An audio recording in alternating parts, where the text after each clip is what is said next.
Bismillahirrahmanirrahim. Assalamualaikum warahmatullahi wabarakatuh. Innal hamdalillah nahmaduhu wa nasta'inuhu wa nastaghfiruh wa na'udzu billahi min shururi anfusina wa min sayyiati a'malina.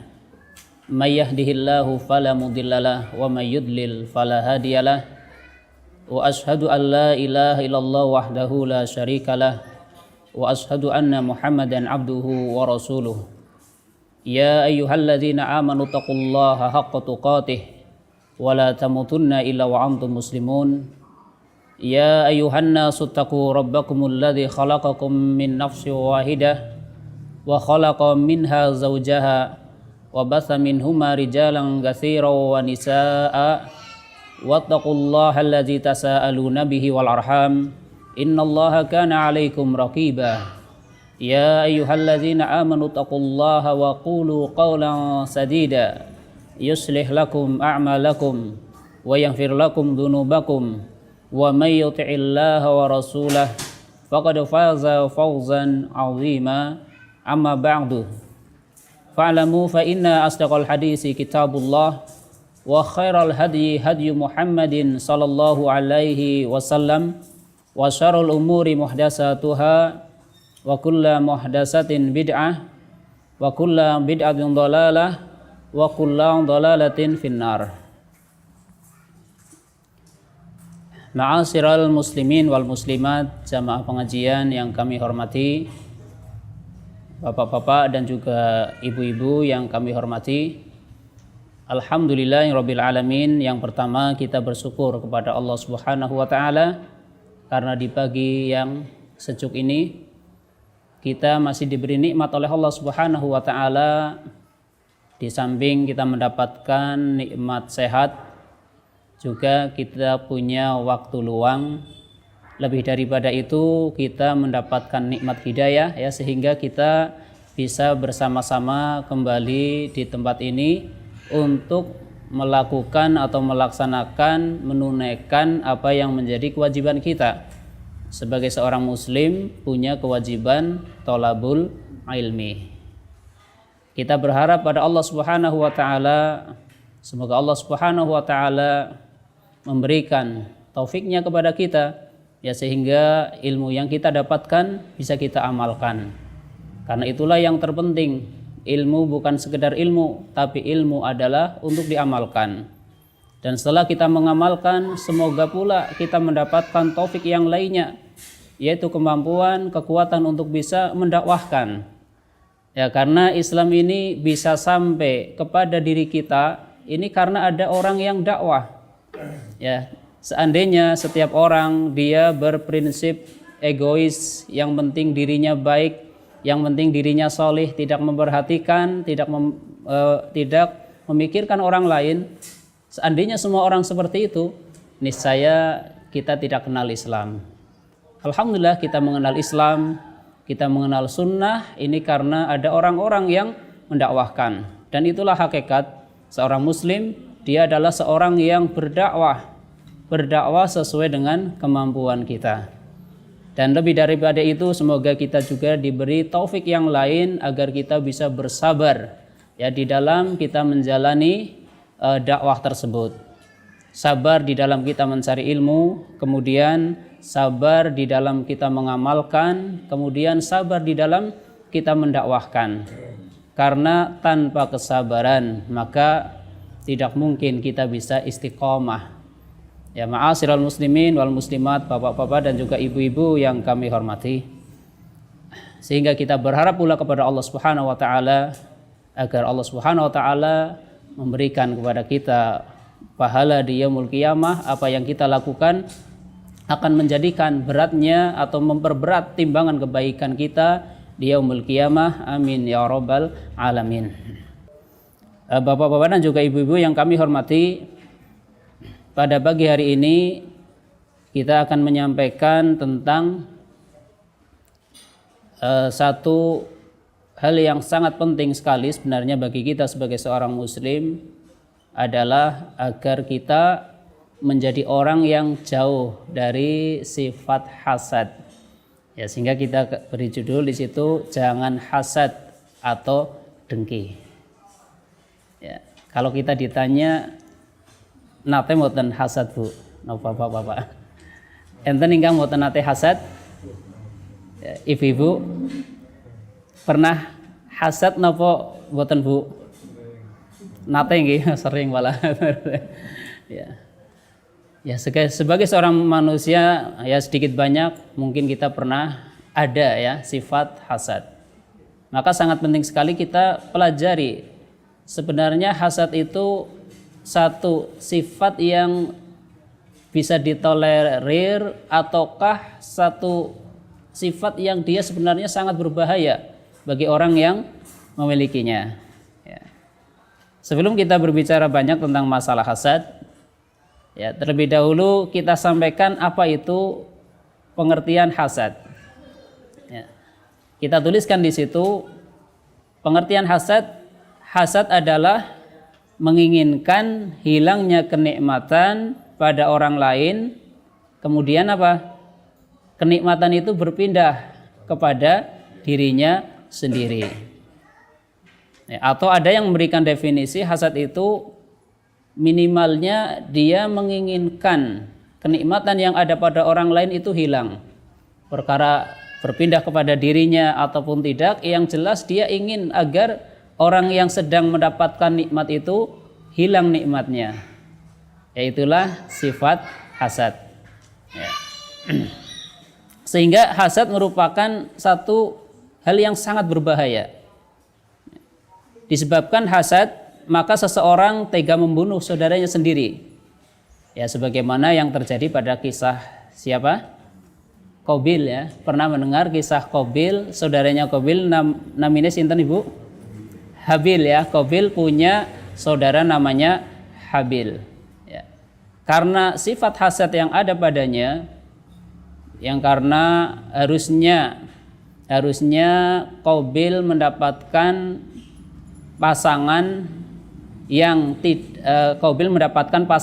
tidak secantik pasangannya Habil ya, kemudian dia hasad, dia ingin agar itu dimiliki oleh dirinya ya.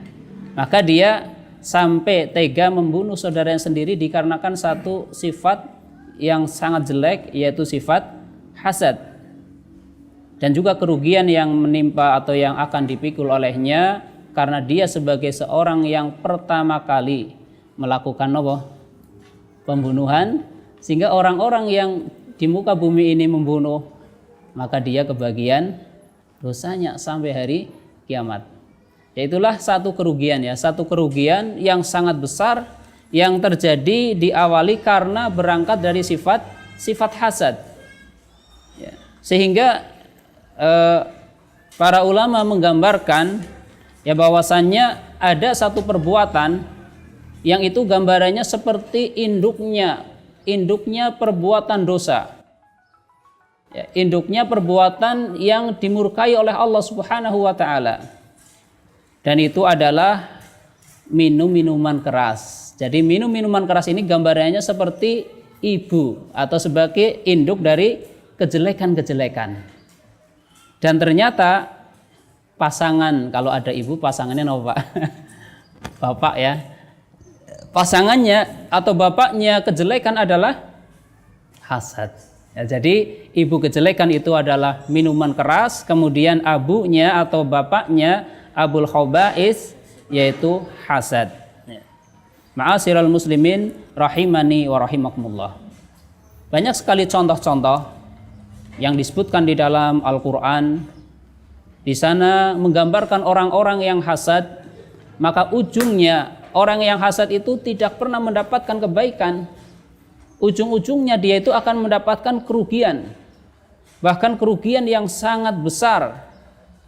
Ini juga sebagaimana yang dimiliki atau yang menimpa musuh kita, yaitu orang-orang Yahudi. Ya, mereka itu mendapatkan kerugian yang sangat besar berupa terhalang dari mendapatkan hidayah dikarenakan sifat hasad yang ada pada mereka. Ya, dikarenakan sifat hasad yang ada pada mereka, yang ada pada orang-orang Yahudi sehingga mereka tidak mendapatkan hidayah dari Allah Subhanahu wa taala. Dan wal'iyadu billah, kita berlindung kepada Allah Subhanahu wa taala dari memiliki sifat seperti sifatnya orang-orang Yahudi. Bahwasanya agama Yahudi dan juga orang-orang Yahudi yang mendasari mereka sehingga mereka tidak mendapatkan hidayah dari Allah Subhanahu wa taala karena sifat hasad yang ada pada mereka. Hasad dumateng sinten Ibu? Orang-orang Yahudi dumateng kepada siapa? Orang-orang Yahudi mereka iri kepada Nabi Muhammad sallallahu alaihi wasallam, ya. Mereka hasad, mereka iri kepada Nabi Muhammad sallallahu alaihi wasallam. Ya, sebagaimana Allah sebutkan di dalam surat An-Nisa ayat yang 54, ya, surat An-Nisa surat yang keempat ayat 54, Allah Subhanahu wa taala berfirman, am yahsudunan nasa ala ma atahumullahu min fadlih. Ataukah mereka dengki kepada manusia? Manusia yang dimaksud di sini adalah Nabi Muhammad sallallahu alaihi wasallam. Lantaran karena yang telah Allah berikan kepadanya. Ya, Allah berikan kepadanya. Kepadanya maksudnya diberikan kepadanya. Jadi mereka orang-orang Yahudi, mereka iri kepada Nabi Muhammad sallallahu alaihi wasallam.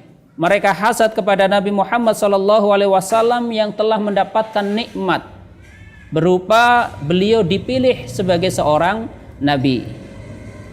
Dan juga mereka hasad kepada umat Nabi Muhammad sallallahu alaihi wasallam. Ya, di mana umat Nabi Muhammad sallallahu alaihi wasallam ini digambarkan sebagai sebaik-baik umat. Ya, jadi sebaik-baik umat itu bukan orang-orang Yahudi atau orang-orang Nasrani atau orang-orang yang hidup sebelum Nabi Muhammad sallallahu alaihi wasallam, tapi sebaik-baik umat adalah umatnya Nabi Muhammad sallallahu alaihi wasallam.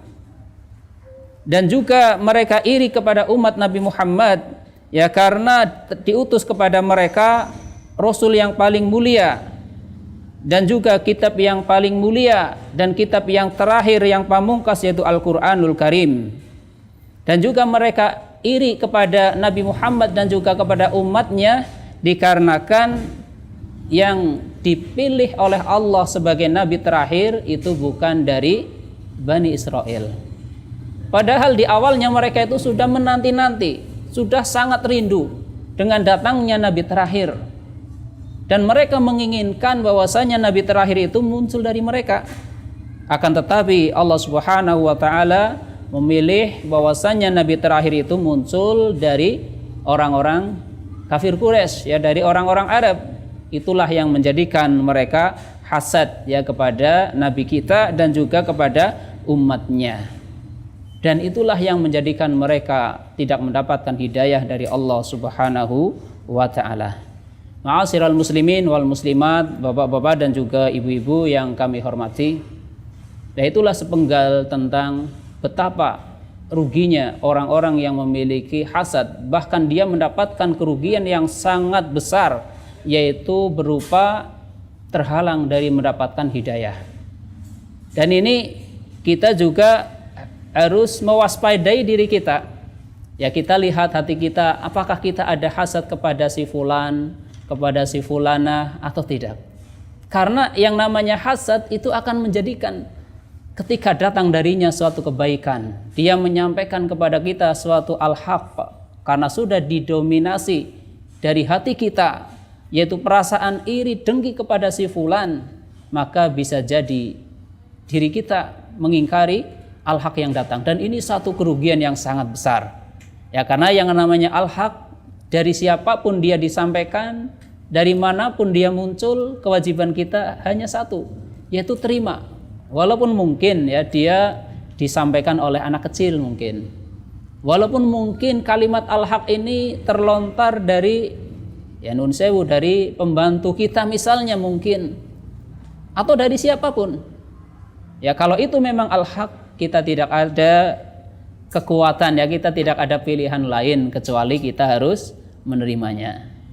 Dan itulah diantara kerugian yang dimiliki oleh orang-orang yang hasad. Kemudian kita lanjutkan, di situ kita tuliskan, maka wajib bagi kita untuk selalu menjaga hati agar terhindar dari hasad. Karena orang yang akan mendapatkan manfaat di hari kiamat kelak hanyalah mereka yang datang kepada Allah dengan membawa hati yang bersih. Bersih dari apa? Dari semua hal. Salah satunya adalah bersih dari hasad. Sehingga disebutkan oleh beberapa ulama kita tentang orang-orang yang bersih, ya, bersih dari hasad,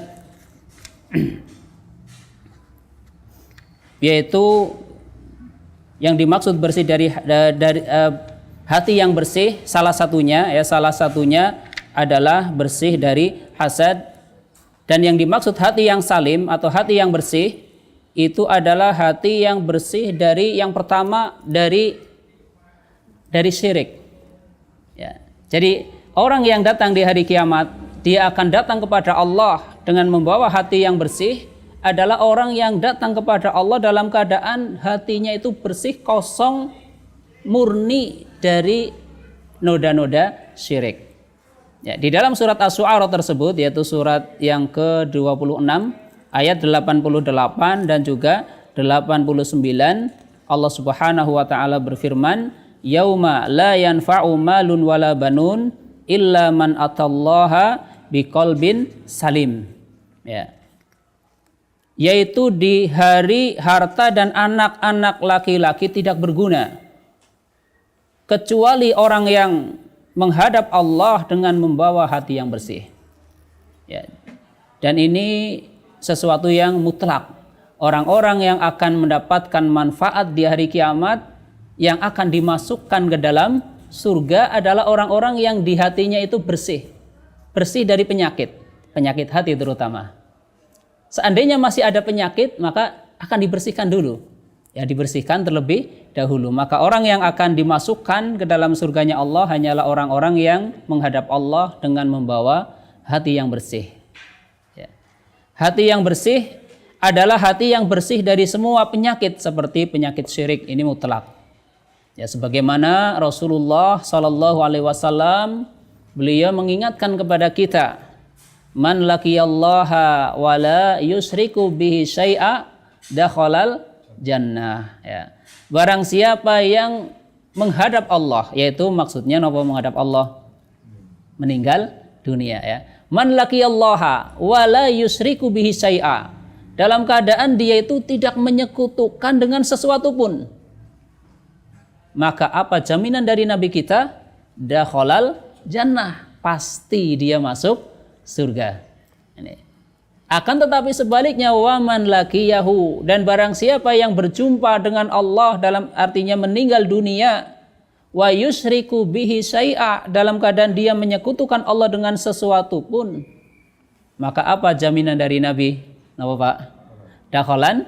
Dakhalan nar, pasti dia dimasukkan ke dalam neraka, mati dalam keadaan membawa noda syirik. Ya, di hatinya itu ada kesyirikan. Syai'an itu artinya sedikit, walaupun cuma satu titik. Punya syirik satu titik sedikit, dia bawa sampai mati dan tidak bertobat. Maka ini alamat dia tidak mendapatkan maghfirah, ampunan dari Allah Subhanahu wa taala. Nah, jadi orang-orang yang menghadap Allah dengan hati yang bersih adalah bersih dari syirik.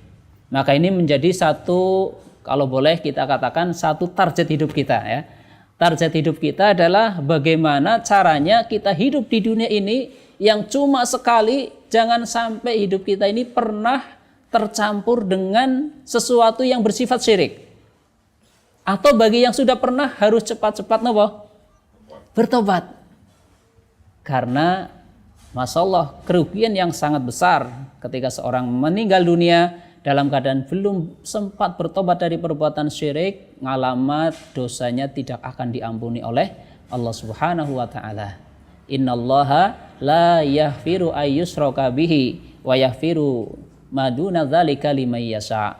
Ya Allah tidak akan mengampuni dosa syirik, dan Allah akan mengampuni dosa-dosa yang di bawahnya, yaitu dosa-dosa yang selain syirik. Ya. Kemudian yang berikutnya bersih dari apa? Di situ kita sebutkan, yaitu disebutkan di buku yang kita tuliskan di bawah situ, yaitu at-ta'amul ma'an nas, ya fiqh ta'amul ma'an nas, yaitu bersih dari syak, dari ragu-ragu. Maksudnya napa niki Pak? Ragu napa? Bersih dari ragu, kira-kira ragu napa Ibu? Ragu napa niki? Ragu terhadap keimanan. Ya. Kadang seorang dia muncul suatu keraguan, seakan-akan hari akhir tidak ada. Ada muncul satu keraguan. Dia ada satu keraguan, Allah ini sebenarnya lihat enggak dengan apa yang saya lakukan, dengan apa yang menimpa saya dan sebagainya. Kadang ada orang sampai ada keraguan ketika dia diuji oleh Allah dengan musibah yang begitu bertubi-tubi.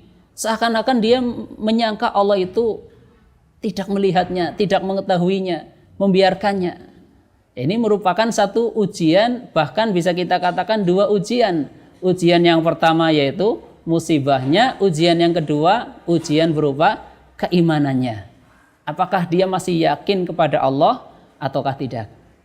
Ya, sehingga Nabi kita Muhammad SAW ketika beliau pernah diminta oleh seorang sahabat dengan permintaan, wahai Nabi, tolong sampaikan kepada saya satu nasihat saja yang dengannya saya tidak perlu tanya lagi kepada yang lain. Saya minta satu nasihat yang dengannya saya merasa saya cukup nasihat satu ini dan tidak perlu saya tanya-tanya lagi kepada yang lain. Ya, kira-kira nasihat apa Pak? Nasihat apa Ibu? Yaitu nasihat, beliau memberikan nasihat yaitu Qul amantu billah tsumastaqim.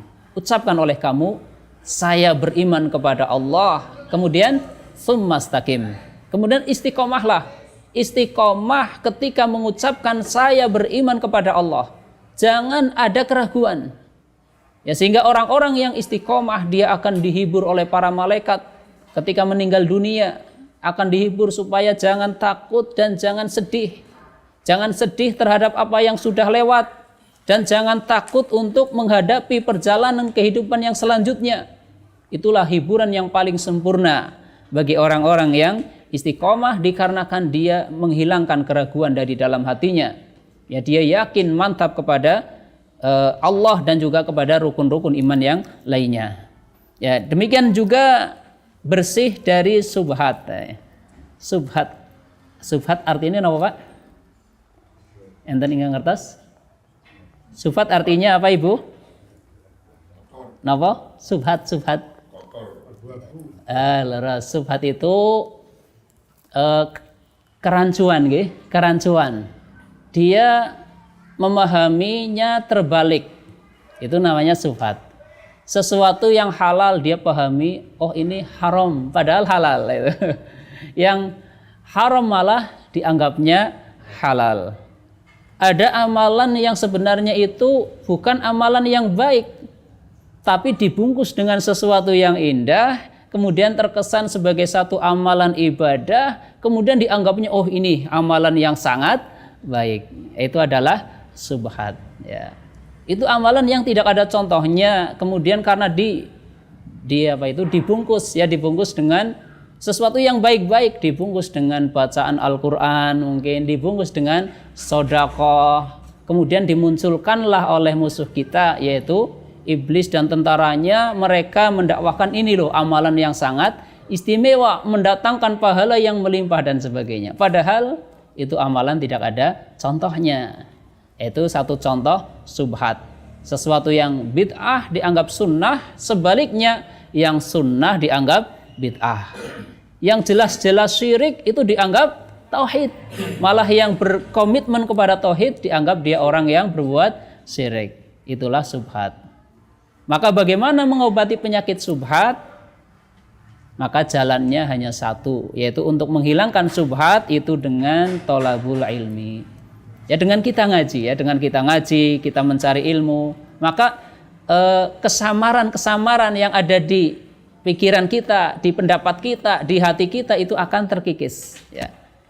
Ya sehingga bisa dirasakan mungkin bagi kita yang mungkin sudah ngaji lama dengan yang belum, mungkin akan kita ya yang bersangkutan itu merasakan dulu saya nggak tahu ini, alhamdulillah sekarang tahu ini, kan seperti itu. Tinggal kita menyempurnakannya dengan mengamalkan. Ya. Maka orang yang bersih hatinya adalah orang yang bersih dari syubhat. Caranya thalabul ilmi. Ya, caranya ngaji, mencari ilmu, tidak ada jalan lain. Ya. Kemudian juga bersih dari az-zaih, ya. Di sini disebutkan az-zaih yaitu kecondongan hati untuk menyimpang. Nate, mboten Pak. Tiba-tiba kok hati ini inginnya menyimpang. Ibu-ibu nate mboten Ibu? Suatu saat hati kok inginnya berbuat maksiat itu. Itu namanya az-zaih. Ya. Berbuat maksiat, berbuat yang mungkar, berbuat yang dilarang oleh Allah Subhanahu wa taala. Maka hati yang salim, hati yang jauh dari seperti itu. Ya, sehingga kita dianjurkan untuk banyak minta kepada Allah ketika disimpangkan kepada ketaatan. Allahumma ya muqallibal qulub, tsabbit qalbi ala dinik. Ya wahai zat yang membolak-balikan hati, tetapkanlah hatiku di atas, atau tetapkanlah hatiku yaitu di atas agamamu. Wa ya musarrifal qulub sarrif qalbi atau sarrif qulubana ala ta'atik. Dan wahai zat yang menyimpang-nyimpangkan, mengarah-arahkan hati, kita minta pada Allah, sarrif qulubana ala ta'atik. Simpangkanlah, arahkanlah kecenderungan hatiku yaitu kepada sesuatu yang bersifat ketaatan. Ya.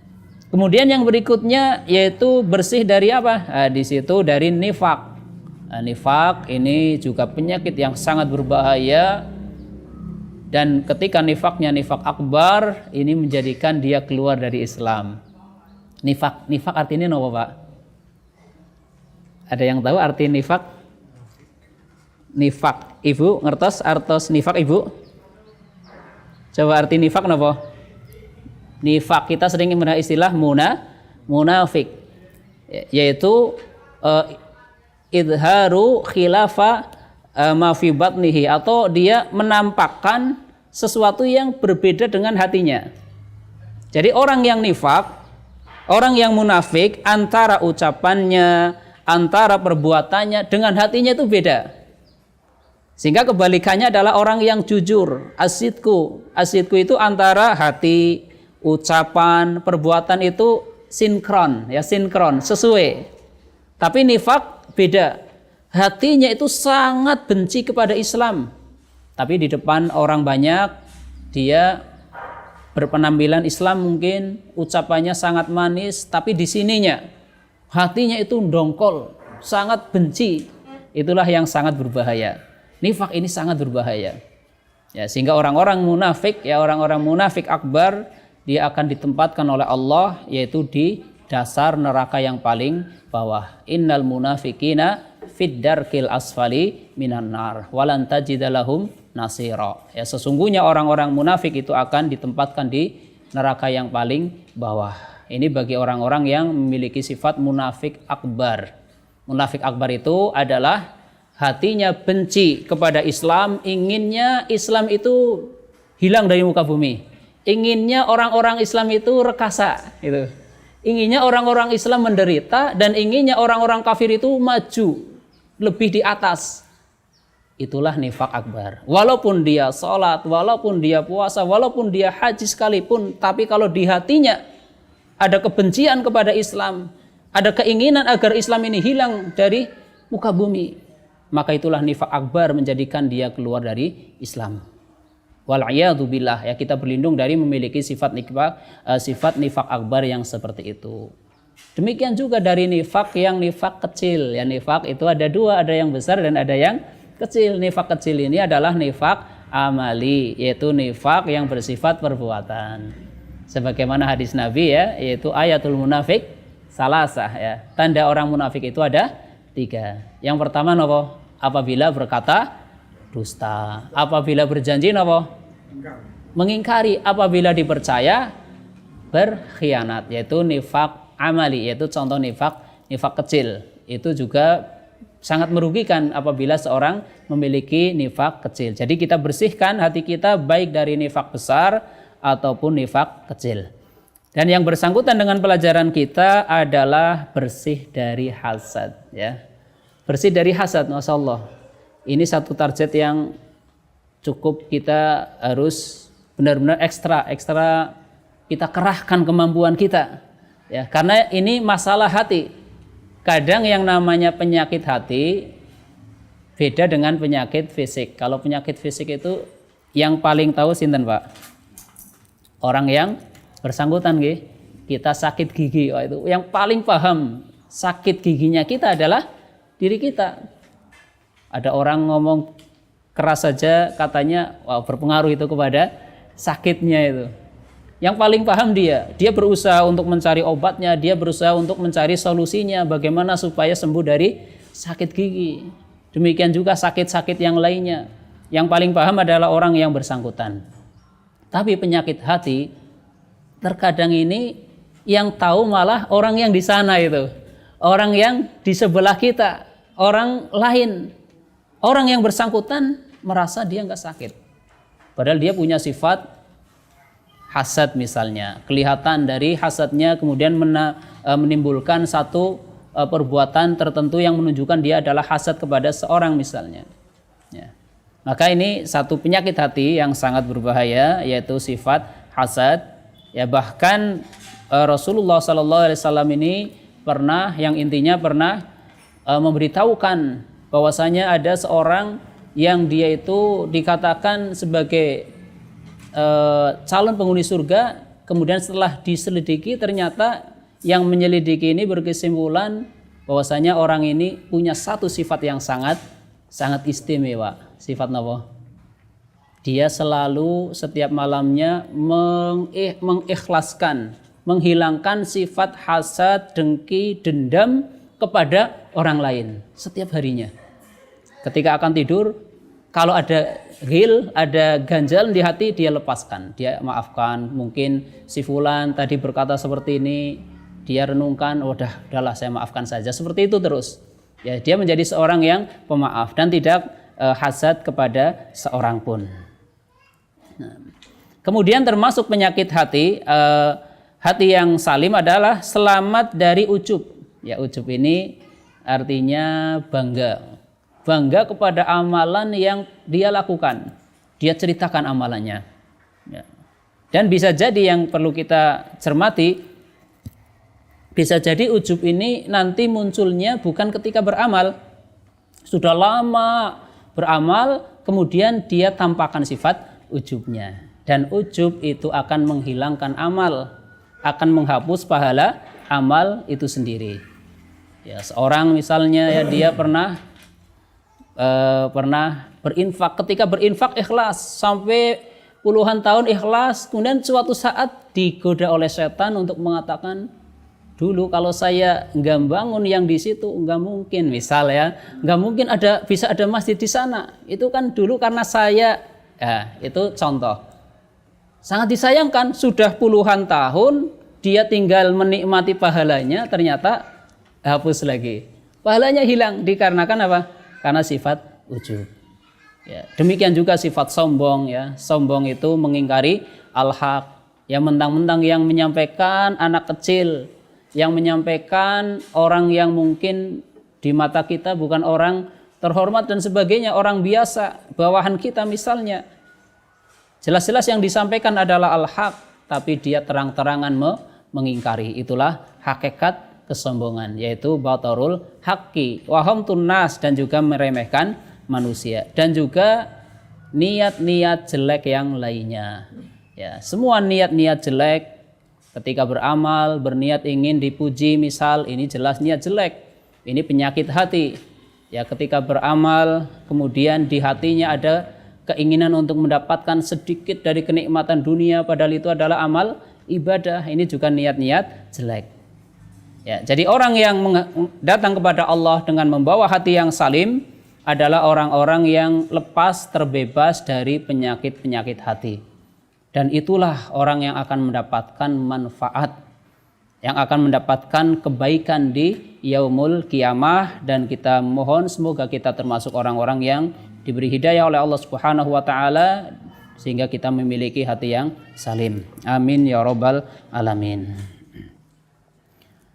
Kemudian kita lanjutkan, di situ kita tuliskan perlu diketahui pula, ya karena ini kadang seorang memahaminya mutlak ya. Ya ternyata hasad itu ada yang dibolehkan. Ya. Perlu diketahui pula bahwa hasad itu ada dua. Ya, hasad itu ada dua. Ada yang namanya hasad hakiki dan juga ada yang namanya hasad majazi. Ya. Hakiki, biasa kalau ada istilah hakiki nanti lawannya majazi. Apa itu hasad hakiki? Hasad hakiki adalah menginginkan hilangnya kebaikan dari orang lain. Ya. Jadi dia menginginkan nikmat yang sedang dirasakan oleh seseorang hilang. Ya. Di hatinya itu ada keinginan seperti itu. Melihat tetangganya beli nopo. Ya, jangan beli mobil lah, mungkin beli motor ya. Ya, beli motor yang cukup bagus. Ini penyakit ya, yang namanya penyakit kan bikin sakit nggih.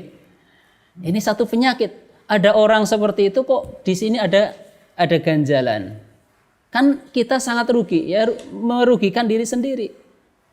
Dia yang menikmati sedang nikmat kok kita merasa tersiksa ya. Kita tersiksa dengan kenikmatan yang dirasakan oleh orang lain. Atau sebaliknya kita merasakan nikmat dengan siksaan atau penderitaan yang dialami oleh orang lain. Ya. Inilah hasad hakiki. Ya, jadi pengertian yang di atas itu bisa dibawa kepada yang kedua ini. Secara umum, lebih umum lagi, hasad itu adalah ingin agar nikmat yang ada pada orang itu hilang. Ya. Apakah itu akan berpindah kepada dirinya ataukah tidak berpindah, yang penting saya ingin dia itu jangan punya motor misal. Saya tidak ingin melihat dia punya mobil misal. Ya. Saya tidak ingin dia memiliki rumah yang besar misal. Ini satu penyakit hati, menyiksa, benar-benar menyiksa diri sendiri. Ya. Dan hukumnya adalah haram ya. Hasad yang seperti ini adalah hasad yang tercela dan haram hukumnya. Kemudian ada yang kedua. Yang kedua ini namanya hasad majazi. Apa itu hasad majazi? Hasad majazi adalah menginginkan kebaikan seperti yang dimiliki oleh orang lain. Dia tidak menginginkan hilang dari orang lain, tapi dia ingin seperti yang dimiliki oleh orang lain tanpa ada keinginan hal itu hilang dari orang lain. Ini hasad yang namanya hasad majazi. Ya. Dan hasad majazi ini sering disebut oleh para ulama kita dengan nama istilah ghibthah. Ya. Namanya adalah ghibthah. Ya. Sehingga sebenarnya tepatnya adalah ghibthah. Adapun ketika Nabi menyebut dengan istilah hasad, maknanya adalah hasad yang majazi, bukan hasad yang hakiki. Ya. Beliau Shallallahu Alaihi Wasallam memberikan satu contoh hasad yang dibolehkan. Ya, bahkan di sini ada dua contoh ya, hasad yang dibolehkan, nanti silahkan dikiaskan kepada yang lainnya. Ya. Beliau Shallallahu Alaihi Wasallam mengatakan, la hasada illa fisnataini. Tidak boleh hasad kecuali pada dua orang. Yang pertama siapa? Yaitu rajulun. Yaitu hasad kepada seorang laki-laki atahullahu malan, yang diberi harta oleh Allah ya, kepada seorang laki-laki yang Allah anugerahkan harta kepadanya. Kemudian fasullita ala halakatihi fil haqqi, lalu ia infakkan pada jalan kebaikan. Ini kita boleh hibtoh ya, atau hasad yang majazi. Hasad kepada orang seperti ini. Kita melihat ada orang kaya raya, sangat kaya. Tapi Masya Allah dia itu sangat rajin infak. Setiap hari selalu infak. Kemudian di hati kita ada hasad. Wah, kapan saya bisa kaya seperti dia? Saya akan infak lebih dari dia. Seperti itu. Ini namanya hasad, tapi hasad yang baik. Ya. Namanya lebih tepatnya lagi adalah tadi apa? Hibtoh. Ya. Dan orang yang, ini silakan nanti dicek kejujurannya. Orang yang dia ketika melihat orang kaya, kemudian orang kaya itu setiap harinya berinfak dengan jumlah yang sangat banyak. Kemudian orang yang melihat di hatinya ada niat yang bukan niat main-main, tapi niat yang kuat, benar-benar terdongkrak dari hatinya. Hatinya jujur mengatakan seperti itu. Wah, saya kalau punya uang banyak seperti itu, saya akan seperti dia atau lebih dari dia. Maka kalau seperti itu, walaupun dia belum sempat infak seperti dia, pahalanya sama. Tapi silakan dicek ya, kejujuran hati. Allah yang lebih tahu tentang apa perkataan hati kita. Kalau cuma perkataannya setengah-tengah, tidak. Yaitu orang-orang yang jujur. Dia jujur, dia ada satu niat bahwasanya kalau dia kaya, dia akan berbuat seperti orang kaya tersebut. Dia melihat, dia belum melakukan, baru melihat, tapi ada niat yang sangat kuat. Maka pahalanya sama. Itulah fadilah niat. Itu bisa menjadikan seorang mendapatkan pahala. Ya, atau contoh yang kedua di sini adalah warajulun. Dan seorang laki-laki atahullahul hikmah.